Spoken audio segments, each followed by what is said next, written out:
Hey everybody, welcome back to the channel. Today I've got a really quick video for you, but I think for a lot of people this is going to be stupendously helpful.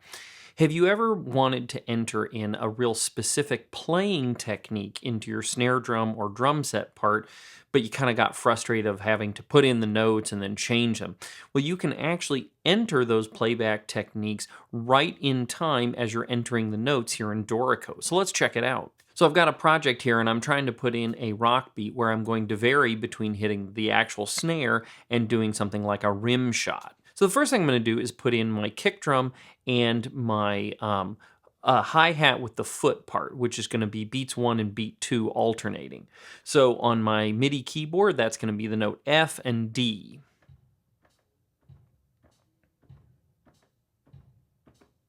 Great. Now I'm going to go ahead and I'm just going to highlight that and I'm going to hit the R key to repeat that because I want to do it in the next 4 bars. So now we have 4 bars of just that drum beat. So the next thing I want to do is I want to add the ride cymbal that I'm going to play as quarter notes above that. Now if I want to use the MIDI input, that is going to be the F key on my MIDI keyboard up an octave from the kick drum. That looks pretty good.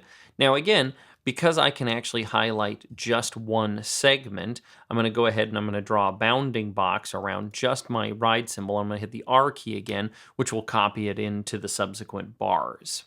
Now comes the fun part.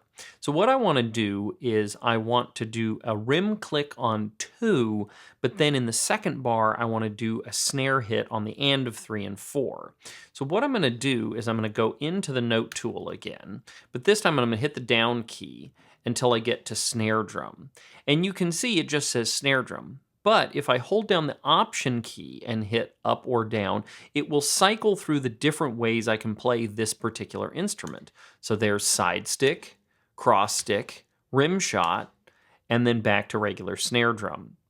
So if I set that to rim shot, every time I hit the C key on my MIDI keyboard or just simply note enter into the computer, it will actually put in that playing technique. So if I go over here to beat 2 and then I just hit the C key, you'll see it puts in the rim shot version of the snare drum without me having to do any extra anythings. I can literally just use the MIDI keyboard. And then at any point, I can hold that Option key and I can choose a different technique. And so I'm going to go ahead and put in one more rim shot on beat 4. Then in this bar, I'll put in the rim shot on beat 2, but then on the and of 3, I'm going to go ahead and flip over to an 8th note in terms of duration. Then I'm going to go this back down until I get to regular snare drum, and then I'm going to play that. So really quickly, I can cycle through my different playback techniques for the snare drum, and I can enter them there in real time.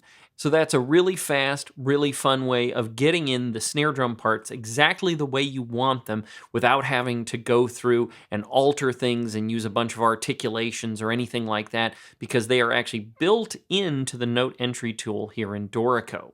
As a fun bonus, if you're really into using your MIDI keyboard, another fun thing we can do is we can actually use that as a way of selecting which drum technique we want to use. So again, if I go back into my drum technique, and I'm going to go down an octave from where any of the notes of the drum set can be entered, but I'm going to hit a regular D. And you'll see nothing happens, but if I hit a D sharp, you'll see now it's rim shot. An E natural, cross stick, an F, side stick, C sharp, back to, or D will bring me back to my regular snare drum. So I can actually cycle through the different snare techniques without actually taking my hand off of the MIDI keyboard. So if you can remember those key combinations, you can actually get to these really quickly here in Dorico without actually having to take your hands off the MIDI keyboard and using the actual physical keyboard. So that's another way of speeding you up if you're doing a lot of drum parts.